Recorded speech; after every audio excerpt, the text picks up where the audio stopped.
Hello students, welcome to UGC NET paper first with Poonam. तो students चलिए आज start करते हैं हम अपना पेपर जो 1 अक्टूबर 2020 फर्स्ट शिफ्ट में हुआ है। तो ये हमारा 9 नंबर का पेपर है। इससे पहले हमने 8 पेपरों को सोल्व कर लिया।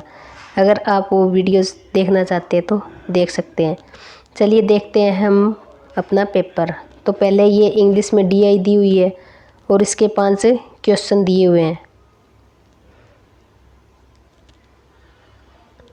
तो चलिए स्टार्ट करते हैं कि नीचे दी गई तालिका में वर्ष 2014 से 2019 तक के दौरान 4 विभिन्न जोन दिए गए हैं। KL, M और N से किसी प्रतियोगी परीक्षा में शामिल हुए, यानी कि जो शामिल हुए उनको तो A बोला गया है और जो उत्तीर्ण यानी कि पास हुए उनको P विद्यार्थियों का आंकड़ा दिया गया है। तो तालिका में क्या है कि तालिका में दिए गए आंकड़ों के आधार पर प्रश्नों के आपको उत्तर देने हैं।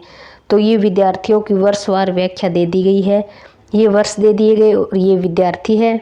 ये A वाले क्या है परीक्षा में शामिल होने वाले हैं और P वाले पास होने वाले हैं। तो चलिए देखते हैं कि क्वेश्चन क्या पूछ रहा है। पहला क्वेश्चन है सभी 6 वर्षों को मिलाकर जोन K में परीक्षा में शामिल हुए विद्यार्थियों की कुल संख्या और उत्तीर्ण हुए विद्यार्थियों की कुल संख्या में कितना अंतर है। तो चलिए देखते हैं K में कितने शामिल हुए। पहले तो आपको इन सब को जोड़ना है। जब आप इन सब को जोड़ोगे तो आपका आएगा 4730। और अब क्या पूछा गया है कि K में उत्तीर्ण कितने हुए हैं। उत्तीर्ण वाले ये हैं, तो इन दोनों के बीच में अंतर पूछा गया। उत्तीर्ण हुए हैं 2640। इसमें से आप इसको माइनस करोगे तो 2090 आपका आंसर आ जाएगा। तो चलिए देखते हैं 2090 कहाँ पे है। तो D हमारा राइट आंसर हो जाएगा। चलिए नेक्स्ट क्वेश्चन है कि वर्ष 2015 में सभी चारों जोनों से परीक्षा में उत्तीर्ण हुए विद्यार्थियों की औसत संख्या कितनी है। 2015 में पूछा गया है और क्या पूछा गया कि उत्तीर्ण कितने हुए हैं उनकी औसत संख्या। चलिए देखते हैं। ये रहा 2015। उत्तीर्ण कितने हुए हैं। K में उत्तीर्ण हुए हैं 472, L में 324, M में 480 और N में 840। अब इन चारों को आपको प्लस करना है। प्लस करोगे तो आपका आएगा 2116। और अनुपात यानी कि रेशो निकालने के लिए जितनी ये जो डिजिट है 1 2 3 4 उससे आपको क्या करना होता है, काटना होता है। तो काटने पे अपना 529 आंसर आएगा। चलिए देखते हैं 529 कहाँ पे है। तो सेकंड इसका राइट आंसर हो जाएगा। चलिए नेक्स्ट क्वेश्चन है कि वर्ष 2019 में निम्नलिखित में से किस जोन में परीक्षा में शामिल होने वाले विद्यार्थियों की तुलना में उत्तीर्ण होने वाले विद्यार्थियों की प्रतिशतता न्यूनतम है। तो चलिए देखते हैं 2019 में पूछा गया है किस जोन में परीक्षा में शामिल होने वाले विद्यार्थियों की तुलना में उत्तीर्ण होने वाले विद्यार्थियों की संख्या पूछा गया है। तो चलिए देखते हैं 2019 में। सबसे पहले 2019 में K का देखते हैं। 2019 में हुआ है 496 पास हुए, कितने पे 850 गुणा में 100। तो इनको हम काटेंगे तो हमारा आएगा 58.335। 2 डिजिट तक कर लो। इसी तरह आपको L का निकालना है, इन दोनों का, M का इन दोनों का और N का इन दोनों का। जब आप इन सब को निकालोगे तो L का आएगा 315 है बटे में 600 गुणा में 100। तो इन सब को आप काटोगे तो आपका आएगा 52.50। तो ये पूछा है कि सबसे न्यूनतम किसका है। तो L का सबसे न्यूनतम आएगा। M का आएगा 62.70 और N का आएगा 66.95। तो सबसे कम पूछा गया है तो सबसे कम L का आएगा। चलिए देखते हैं। सबसे कम L का है तो सेकंड हमारा राइट आंसर हो जाएगा। चलिए नेक्स्ट क्वेश्चन देखते हैं। नेक्स्ट क्वेश्चन है कि वर्ष 2017 में जोन के में उत्तीर्ण होने वाले विद्यार्थियों का वर्ष 2018 के सापेक्ष अनुपात क्या था। तो चलिए देखते हैं 2017 में के का कितना है। 2017 में के का उत्तीर्ण कितना है। 17 में के उत्तीर्ण है 360 और 2018 में पूछा गया है के में उत्तीर्ण होने वाले कितने हैं, तो 504। अब इनका हम अनुपात निकालेंगे तो 360/504, इसको हम काटेंगे तो 5:7। तो चलिए देखते हैं 5:7 कहाँ पे है। तो 5:7 यानी कि थर्ड हमारा राइट आंसर हो जाएगा। चलिए नेक्स्ट क्वेश्चन देखते हैं। नेक्स्ट क्वेश्चन है कि कुल 6 वर्षों में जोन एम से उत्तीर्ण विद्यार्थियों की कुल संख्या उसी अवधि के दौरान जोन एम में परीक्षा में शामिल हुए विद्यार्थियों की कुल संख्या का कितना प्रतिशत है। तो चलिए देखते हैं टेबल में हम। तो 6 वर्षों में एम में परीक्षा में शामिल कितने हुए हैं ये बताना है पहले तो आपको। तो ये देखिए इन सबको आप जोड़ करेंगे तो 4275 आएगा। और फिर क्या पूछा गया है कि एम में पास हुए, एम में ये इतने पास हुए हैं तो ये आएगा 2564। अब क्या है आपको 2564 पास हुए कितने पे हैं, टोटल 4275 गुणा में 100। अब आपको इनको काट देना है। काटोगे तो आएगा 49.97, यानी कि हम मान सकते हैं कि 60% के लगभग। अगर 59 है तो सही है, लेकिन इसमें 60% दिया हुआ है तो थर्ड इसका राइट आंसर हो जाएगा। चलिए नेक्स्ट क्वेश्चन देखते हैं। नेक्स्ट क्वेश्चन है कि उन शिक्षण युक्तियों की पहचान कीजिए जो अधिगमकर्ता केंद्रित है, यानी कि अधिगमकर्ता केंद्रित जो लर्नर सेंटर्ड है वो कौन कौन सी है। तो सहकारी अधिगम होता है, टीम शिक्षण नहीं होती, प्रयोगशाला आधारित प्रोजेक्ट्स होता है, पेयर सहभागी चर्चा भी होती है, और पावर पॉइंट प्रस्तुतिकरण के साथ व्याख्यान ये नहीं होता। तो ए सी और डी, तो थर्ड हमारा राइट आंसर हो जाएगा।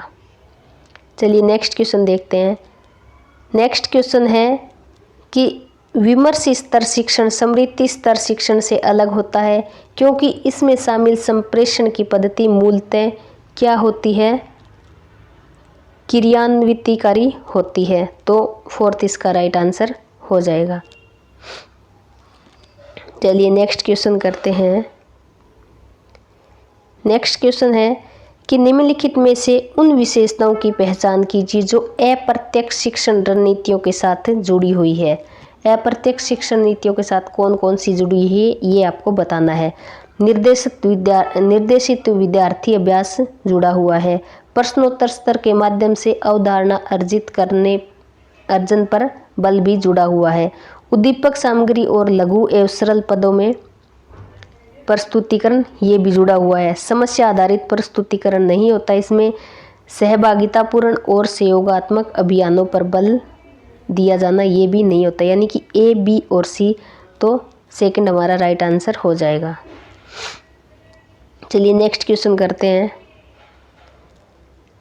नेक्स्ट क्वेश्चन है कि पर वर्तमान चालू शिक्षण अधिगम सत्रों के दौरान कौन सी आंकलन प्रक्रिया अपनाई जाती है। तो ये बार बार रिपीट क्वेश्चन हो रहा है। फॉर्मेटिव होता है इसका, निर्माणात्मक, जो कि चालू स्थिति में होता है।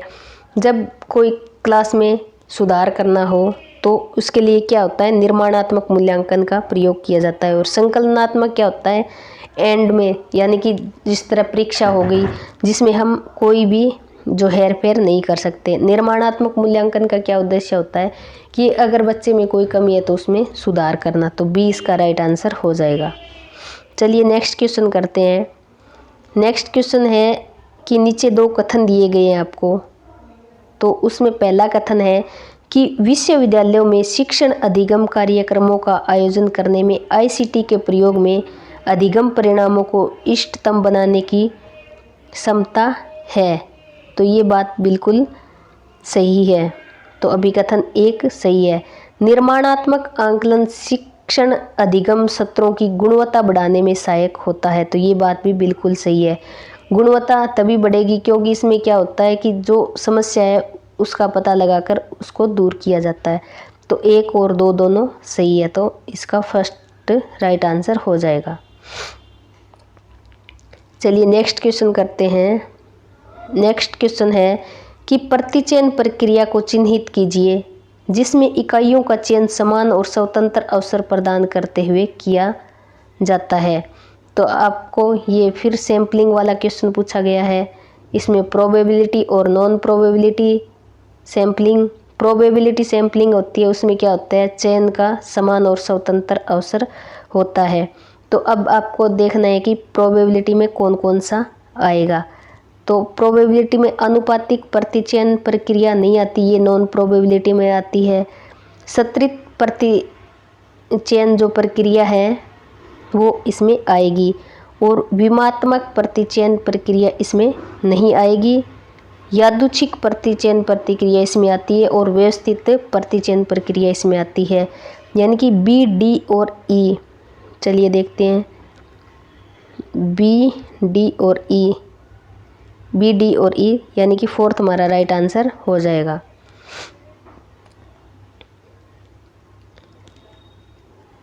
नीचे दो कथन दिए गए हैं। पहला कथन है कि गुणात्मक शोध प्रतिमान प्रतिभागियों के दृष्टिकोण पर बल देता है और इंद्रियानुभाविक आगमनात्मक उपागम का प्रयोग करता है। तो ये बात बिल्कुल सही है। एक ही शोध परियोजना में गुणात्मक और मात्रात्मक शोध प्रतिमान दोनों का प्रयोग न तो संभव है और न ही वांछनीय। तो ये बात बिल्कुल गलत है, क्योंकि गुणात्मक और मात्रात्मक शोध जो प्रतिमान है इसमें जो ये दोनों गुण है ये प्रयोग किए जा सकते हैं, ये बात संभव है। लेकिन ये बोल रहा है कि संभव नहीं है, तो ये गलत हो जाएगा। तो ए हमारा सही है और दूसरा हमारा गलत है। तो चलिए नेक्स्ट क्वेश्चन करते हैं। नेक्स्ट क्वेश्चन है कि स्वतंत्र परिमार्जन और आश्रित चरों के मध्य नियंत्रण द्वारा कारणात्मक संबंध स्थापित करने पर केंद्रित शोध पद्धति क्या कहलाती है। कारणात्मक यानी कि कारण और प्रभाव जानना। तो ये होता है कारण और प्रभाव प्रयोगात्मक पद्धति में। चलिए नेक्स्ट क्वेश्चन करते हैं। नेक्स्ट क्वेश्चन है कि मात्रात्मक शोध प्रतिमान की अभिलाक्षणिक विशेषता क्या है। तो कौन कौन सी विशेषता होती है। यह प्राकल्पना निगमनात्मक होती है, बिल्कुल सही, और जो गुणात्मक होती है वो आगमनात्मक होती है। ए हमारा बिल्कुल सही है। तो चलिए ऑप्शन की तरफ देखते हैं। ऑप्शन में 2 में ए दिया हुआ है, चलो आगे चलते हैं। आगे है यह प्राकृतिक परिवेश पर केंद्रित है। तो ये बात बिल्कुल गलत है। तो दूसरा और तीसरा ऑप्शन तो हमारा वैसे ही कट हो गया, और ए 1 में दिया हुआ है, तो इस हिसाब से हमारा आंसर तो बन रहा है ए। चलिए आगे चलते हैं कि यह जनसंख्या अभिलक्षण के सामान्यकरण पर बल देता है। तो ये बात बिल्कुल सही है। यह लोगों की बड़ी संख्या से प्राप्त संख्यात्मक आंकड़ों पर बल देता है। ये बात भी बिल्कुल सही है, यानी कि ए, सी और डी। तो ए हमारा राइट आंसर हो जाएगा। चलिए नेक्स्ट क्वेश्चन करते हैं। नेक्स्ट क्वेश्चन है कि वैज्ञानिक पद्धति के प्रयोग में सामान्य क्रम क्या है। तो आपको इसका क्रम पता होना चाहिए। तो इसमें सबसे पहले क्या होता है कि अनुभूत आवश्यकता जो समस्या उत्पन्न कर रही है, यानी कि सबसे पहले आएगा बी। फिर है अपना बी, देखो बी 2 में दिया हुआ है, चलो आगे चलते हैं। फिर होता है कि कठिनाई और समस्या प्रतिपादन को चिन्हित करना, बी के बाद में सी। तो बी के बाद में सी, हमारा आंसर तो बी बन रहा है। चलो आगे चलते हैं। फिर होता है चरों की पहचान द्वारा संकल्पना बनाना, यानी कि उसके बाद में ए आएगा। और उसके बाद में होता है कि समुचित शोध उपकरणों के प्रयोग द्वारा प्रदत्त संग्रहण, यानी कि ई आएगा, और लास्ट में आएगा प्रदत्त विश्लेषण और भाष्य, और उसके बाद में डी आएगा। तो सेकंड हमारा राइट आंसर बन रहा है। चलिए नेक्स्ट क्वेश्चन देखते हैं। नेक्स्ट क्वेश्चन है कि संचार में संदेश की व्याख्या किस पर निर्भर करती है?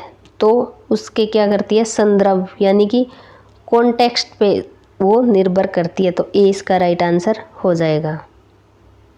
चलिए नेक्स्ट क्वेश्चन करते हैं।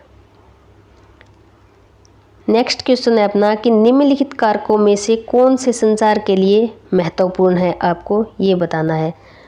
तो क्या अपभाषा होती है? नहीं।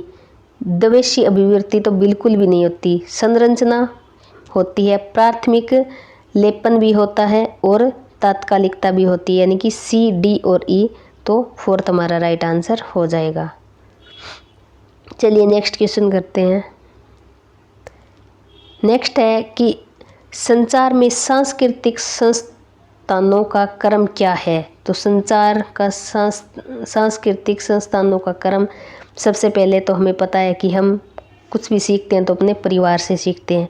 तो ए से ही हमारा आंसर आ गया। उसके बाद में हम विद्यालय में जाते हैं, फिर हम धर्म की तरफ बढ़ते हैं और फिर क्या करते हैं? जनसंचार माध्यम। तो ये सीक्वेंस बिल्कुल सही है। तो ए हमारा राइट आंसर हो जाएगा।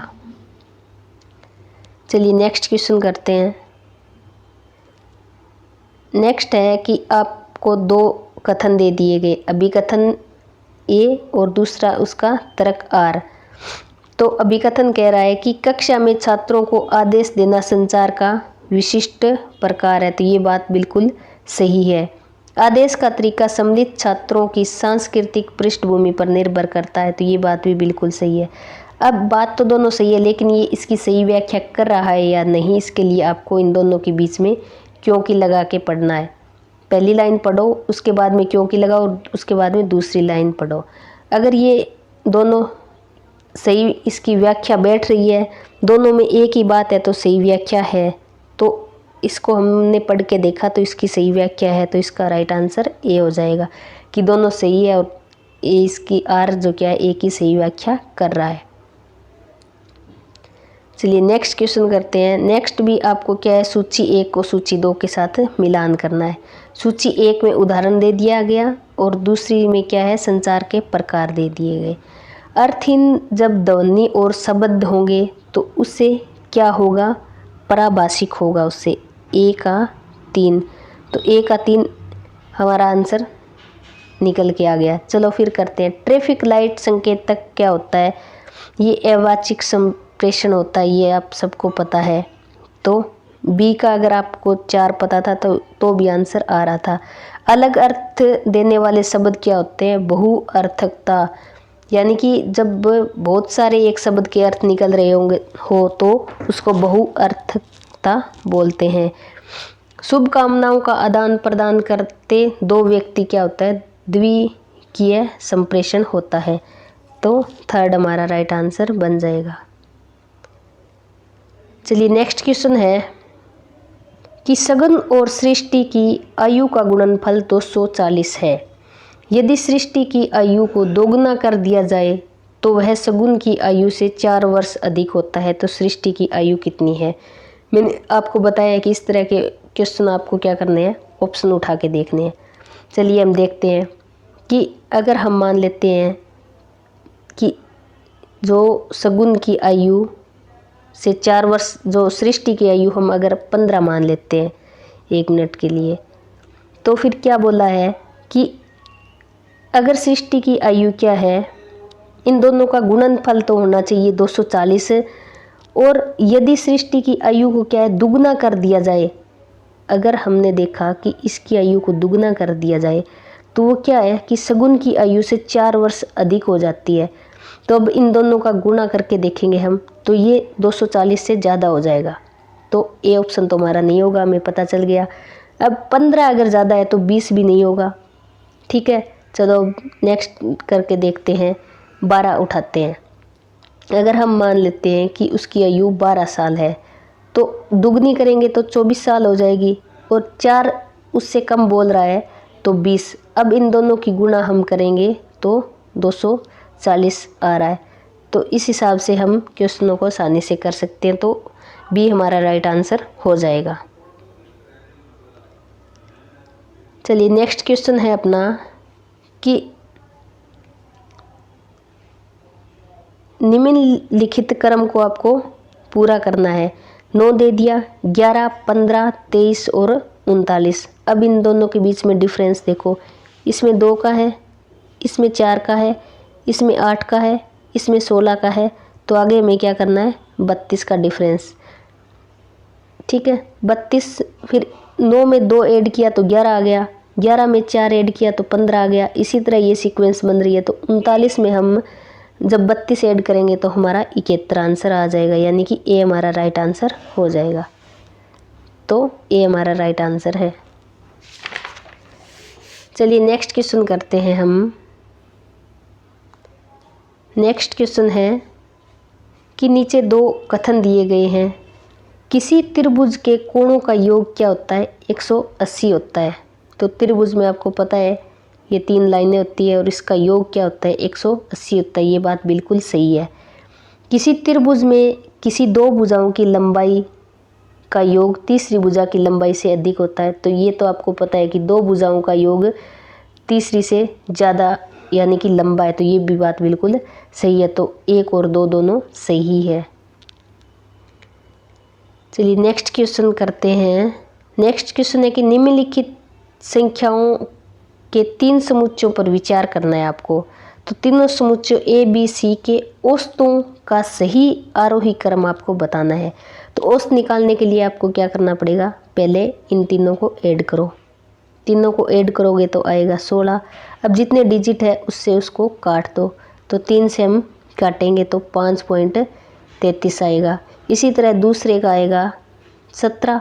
17 को हम 3 से काटेंगे तो अपना आएगा 5.66।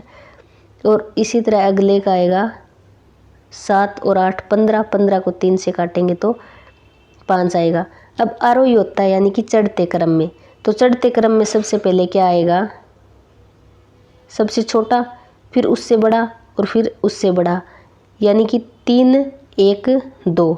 अब देखो 3 1 2 ए में आ रहा है, तो ए हमारा राइट आंसर हो जाएगा। चलिए नेक्स्ट क्वेश्चन करते हैं। नेक्स्ट क्वेश्चन है कि यदि ए का 30% बराबर बी का 0.25 बराबर सी का 1/5, तो ए अनुपात बी अनुपात सी के संबंध में निम्नलिखित में से कौन सा सही है। तो इसके लिए आपको क्या करना पड़ेगा, सबसे पहले ए का देखो, ए का कितना दिया हुआ है, 1/30/100। हमने इसको काटा तो 3/10 आ गया। इसी तरह बी का निकाल लिया। बी का क्या है कि पॉइंट हटाने के लिए हमने 100 लगा दिया तो 1/4 आ गया। तो 3a कितना है 10 और b कितना है, ये हो गया। फिर अब हमने इनकी क्रॉस मल्टीप्लाई कर ली तो 12a बराबर 10b। अब हमने इनको जब काटा तो हमारे पास पहला समीकरण बन के आ गया 5/6। तो पहला समीकरण अपने पास आ गया 5/6। हम इसको यहाँ कर लेते हैं। तो पहला समीकरण हमारे पास आ गया 5/6। इसी तरह हम दूसरे का निकालेंगे। बी का कितना हुआ अपना 25/100। इसी तरह मल्टीप्लाई करेंगे सी को, सी गुणा 1/5। तो इसी तरह हमने किया कि b/4 आ गया और c/5 आ गया। तो फिर हम 5 b बराबर 4c b/c यानी कि 4/5। तो दूसरा समीकरण हमारे पास आ गया 4/5। तो ये हमारे पास दूसरा समीकरण आ गया। इसके आगे क्या होगा कि ए बी और सी। अब देखो पहला समीकरण हमारे पास 5 आया था और दूसरा 6 आया था, और दूसरा समीकरण कितना आया था 4 और 5 आया था। तो अब जो खाली जगह है ये 5 है, तो इसको भी यहाँ हम 5 रख सकते हैं। नहीं सॉरी 6, यहाँ 6 है तो यहाँ हम क्या रखेंगे 6 रखेंगे। और ये 4 यहाँ पे है तो हम यहाँ पे भी 4 रखेंगे। अब इनको इनकी मल्टीप्लाई कर दो, 30 आ गया यहाँ पे 24 और यहाँ पे 20। अब ये सीधा 2 2 से कट रहा है, तो 10:12:15, तो 10, 12 और 15, तो सी हमारा राइट आंसर बन रहा है। चलिए नेक्स्ट क्वेश्चन देखते हैं कि ए बी सी डी और ई और एफ एक वृत्त में खड़े हैं जो केंद्र की ओर मुंह करके, यानी कि एक वृत्त है और ये केंद्र है, इसकी तरफ मुंह करके जो क्या है कि केंद्र की ओर देख रहे हैं। ए और बी के बीच में क्या है, केवल डी है, तो हम यहाँ ए को बिठा लेते हैं और यहाँ बी को बिठा लेते हैं। इन दोनों के बीच में क्या है, डी है। ए और सी के बीच में, अब ए और सी के बीच में कौन है, ए और सी के बीच में एफ है। आगे क्या कह रहा है कि सी जो क्या है, बी के ठीक बाएं है, तो बी के बिल्कुल बाएं क्या है, ई के बिल्कुल बाएं, ई जो है बी के बिल्कुल ठीक बाएं है। निम्नलिखित में से ई और एफ के बीच में कौन खड़ा है, तो ई ये रहा और एफ ये रहा, तो इन दोनों के बीच में क्या है, इन दोनों के बीच में सी है, तो 4th इसका राइट आंसर हो जाएगा। चलिए नेक्स्ट क्वेश्चन देखते हैं। नेक्स्ट क्वेश्चन है कि धुएं वाली सभी वस्तुओं में आग होती है। पहाड़ी में धुआं होता है, इसलिए इस पहाड़ी में धुआं है, और बिना आग वाली किसी भी वस्तु में धुआं नहीं होता। इस पहाड़ी में धुआं है, इसलिए यह पहाड़ी बिना आग वाली नहीं है। तो ये बात बिल्कुल सही है, तो इसका आंसर आएगा अन्वय व्यतिरेकी। अन्वय व्यतिरेकी में क्या होता है कि अन्वय का तो अर्थ होता है कि किसी वस्तु का अन्य वस्तु के साथ उपस्थित होना, तो ये पहाड़ी और धुआं एक दूसरे में, जो आग और धुआं क्या है, ये अन्वय बोल सकते हैं इसको। और व्यतिरेकी का क्या अर्थ होता है कि अन्य वस्तु की अनुपस्थिति में उस वस्तु की अनुपस्थिति, यानी कि अगर आग नहीं होगी तो धुआं भी नहीं होगा। तो इसलिए ये दोनों एक दूसरे में क्या है कि एक दूसरे को कंप्लीट कर रही है, तो ये अन्य व्यतिरेकी होता है। तो 20 का राइट आंसर हो जाएगा। नेक्स्ट क्वेश्चन है कि एसिड एक हेत्वाभास है जो मध्य पद हो, तो मध्य पद क्या होता है, इसमें अप्रमाणित होता है, तो ए इसका राइट आंसर हो जाएगा। नेक्स्ट क्वेश्चन है कि सूची 1 को सूची 2 के साथ मिलान करना है, तो एसाइन अलॉट जिस तरह, तो उसी तरह क्या होता है, सुधार किससे होती है, मरम्मत से होती है। तो ए का 3 1 से ही आ गया आंसर। लंबाई जिस तरह मीटर में मापते हैं, उसी तरह द्रव्यमान को किस में मापते हैं, किलोग्राम में। डॉक्टर जिस तरह हॉस्पिटल में रहता है, उसी तरह क्लर्क कार्यालय में रहता है।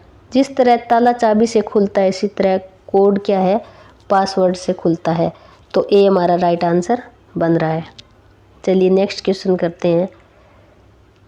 नेक्स्ट क्वेश्चन है कि एक व्यक्ति दक्षिण पश्चिम की ओर मुंह करके खड़ा है, तो आपको पता होना चाहिए ये पूर्व है, ये पश्चिम है, ये उत्तर है और ये दक्षिण है। कहाँ खड़ा है, ये दक्षिण पश्चिम की ओर मुंह करके खड़ा है, यानी कि ये यहाँ खड़ा है।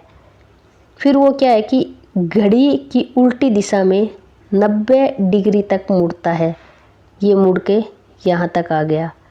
और फिर क्या करता है, आपको पता होना चाहिए कि जो घड़ी है 360 डिग्री का एंगल पे जो अपना वो क्या है, कोण बनाती है, और फिर घड़ी की दिशा में 135 डिग्री तक मुड़ता है। तो अब यहाँ तक गया 90 और फिर आगे 45, यानी कि यहाँ तक ही आ गया। अब वह किस ओर मुंह करके खड़ा है, तो ये क्या है, पश्चिम की तरफ मुंह करके खड़ा है, तो ये हमारा राइट आंसर हो जाएगा। चलिए नेक्स्ट क्वेश्चन करते हैं कि रैम क्या होता है। रैम निम्नलिखित में से किस पर होती है, तो रैम क्या होती है, रैम मदरबोर्ड पर होती है, तो सी इसका राइट आंसर हो जाएगा। चलिए नेक्स्ट क्वेश्चन करते हैं। नेक्स्ट क्वेश्चन है कि निम्नलिखित में से कौन सा कथन सही है। एन की फुल फॉर्म क्या होती है? नेशनल नॉलेज नेटवर्क होती है। इन्होंने क्या दिया है? न्यू नॉलेज नेटवर्क, तो ये नहीं होती, तो फर्स्ट ही गलत हो गया। मूक्स ऑफलाइन पाठ्यक्रम है, गलत है ये, क्योंकि मूक्स क्या है? ऑनलाइन पाठ्यक्रम है। National super computing mission Bharat सरकार की एक पहल है, तो ये बिल्कुल सही है। CPU का क्लॉक रेट गीगाबाइट्स में मापा जाता है, तो ये भी गलत है। परम शिवाय एक सुपर कंप्यूटर है, तो ये बात बिल्कुल सही है, हम पीछे भी पढ़ के आए हैं। तो इसका आंसर होगा C और E, यानी कि A इसका राइट आंसर हो जाएगा। चलिए नेक्स्ट करते हैं कि कैसे मेमोरी रैंडम एक्सेस मेमोरी से तेज़ होती है। ये बात बिल्कुल सही है। रैंडम एक्सेस मेमोरी कैसे मेमोरी की तुलना में प्रोसेस में कहीं अधिक निकट होती है, तो ये बात गलत है। तो ए हमारा सही है और दूसरा हमारा गलत है, तो सी आंसर हो जाएगा। चलिए नेक्स्ट देखते हैं। नेक्स्ट है कि निम्नलिखित में से कौन सा वेब ब्राउज़र नहीं है। तो फायरफॉक्स एक वेब ब्राउज़र है, क्रोम है और सफारी है। फेसबुक नहीं है। फेसबुक क्या है? एक सोशल नेटवर्क साइट है। तो इसमें पूछा गया कि वेब ब्राउज़र कौन सा नहीं है। और एक ओपेरा भी होता है वेब ब्राउज़र, ओपेरा भी होता है, और माइक्रोसॉफ्ट एज भी होता है। कौन सा? माइक्रोसॉफ्ट एज भी होता है। तो इसमें पूछा गया कि वेब ब्राउज़र कौन सा नहीं है, तो फेसबुक नहीं है, तो सेकंड हमारा राइट आंसर हो जाएगा। अब पूछा गया है URL की फुल फॉर्म क्या है। URL की फुल फॉर्म होती है यूनिफॉर्म रिसोर्स लोकेटर, यानी कि फोर्थ इसका राइट आंसर हो जाएगा। चलिए नेक्स्ट क्वेश्चन है कि पवन ऊर्जा क्षमता के बढ़ते हुए क्रम के संदर्भ में भारत संघ के निम्नलिखित राज्यों के सही क्रम की पहचान कीजिए। तो ये जो क्वेश्चन है NTA ने इसको काट दिया था, यानी कि इसके इक्वल नंबर मिले थे, इसको डिलीट कर दिया था। तो चलिए हम वैसे देख लेते हैं कि सबसे ज़्यादा किस में है। सबसे ज़्यादा है तमिलनाडु में। कितनी है? 33,800, यानी कि सबसे पहले अगर आता तो डी आता। फिर है राजस्थान में है 18,770, और उसके बाद में है मध्य प्रदेश में 10,483, और सबसे लास्ट है गुजरात में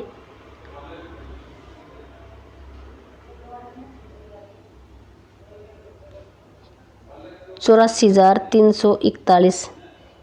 नहीं, ये तो सबसे ज़्यादा गुजरात में है। सबसे ज़्यादा कहाँ है? गुजरात में, यानी कि सबसे पहले ए आएगा, उसके बाद में तमिलनाडु आएगा, उसके बाद में राजस्थान आएगा, और सबसे लास्ट में मध्य प्रदेश आएगा। अब देखो ADBC कोई सीक्वेंस नहीं बन रही थी इनकी, तो इसलिए NTA ने क्या किया? इस प्रश्न को ही डिलीट कर दिया। तो आप देख सकते हैं मैंने लिखा तो सही है, लेकिन बोलने में थोड़ी सी गड़बड़ होगी। सबसे पहले गुजरात आएगा, फिर तमिलनाडु, फिर राजस्थान और फिर मध्य प्रदेश।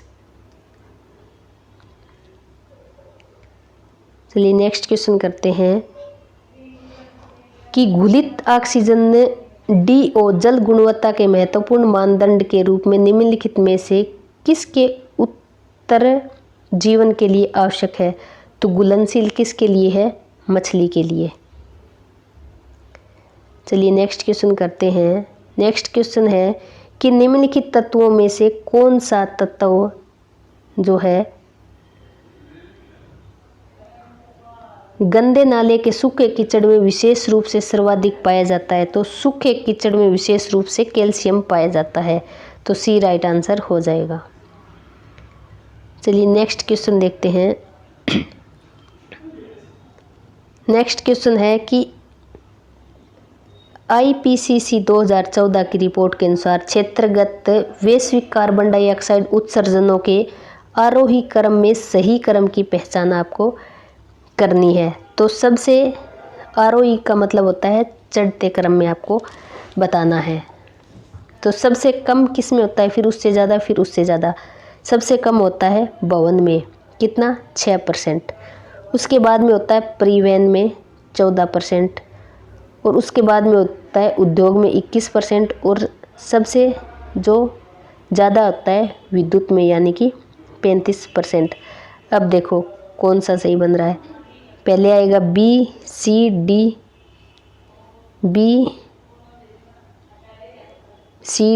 और ए।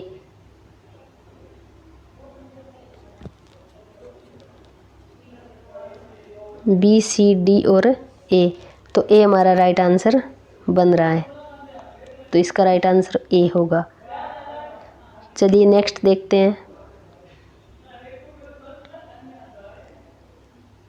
नेक्स्ट क्वेश्चन है कि सहस्त्राब्दी विकास लक्ष्यों के लक्ष्य दो, जो दूसरा जो गोल दिया हुआ है उसके बारे में पूछ रहा है, के अंतर्गत संयुक्त राष्ट्र के सदस्य देशों को वर्ष 2015 तक हर जगह बच्चों यानी कि बालक बालिकाओं द्वारा निम्नलिखित में से कौन सा पाठ्यक्रम पूरा किया जाना सुनिश्चित है।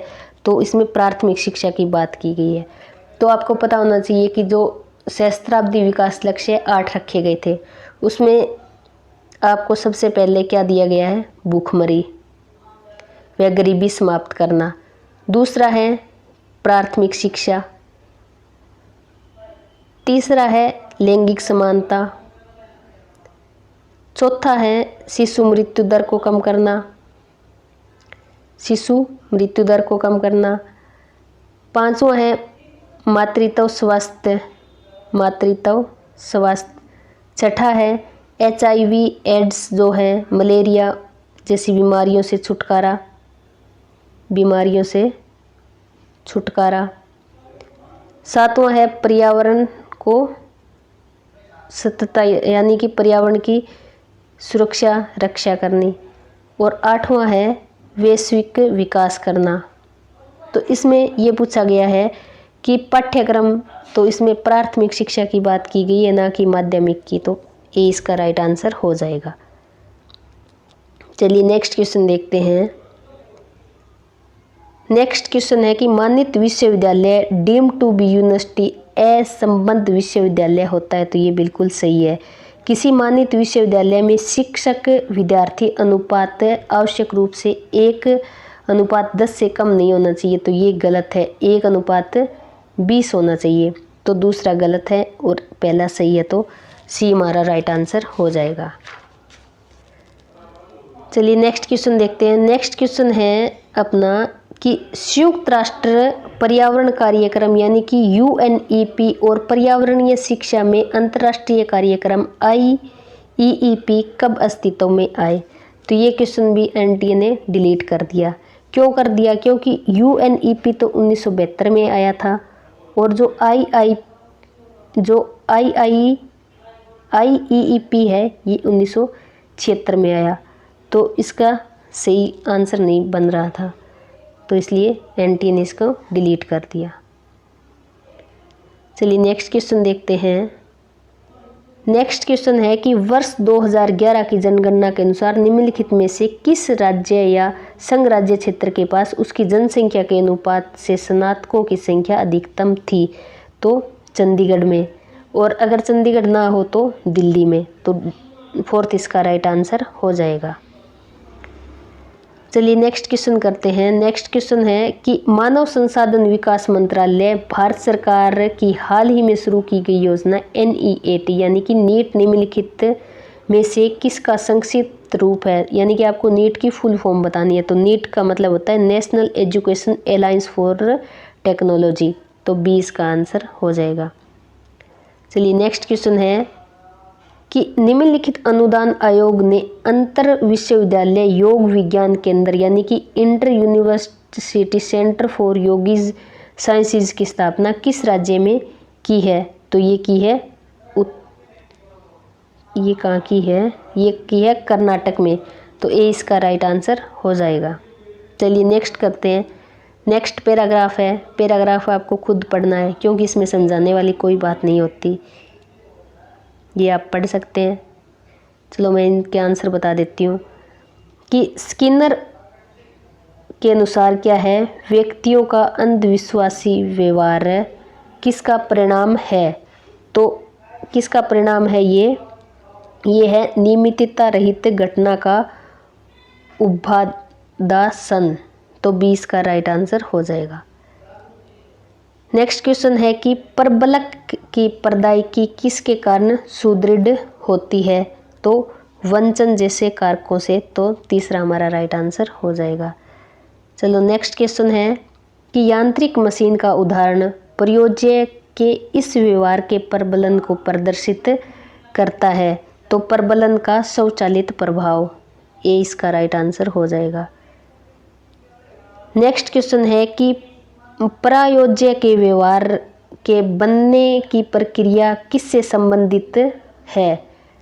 तो इसका होगा सी और डी। इसके व्यवहार कोश से पहले से ही विद्यमान अनुक्रियाएं और उपगमन तकनीकों द्वारा प्रबलित अनुक्रिया यानी कि सी और डी। तो तीसरा इसका राइट आंसर हो जाएगा।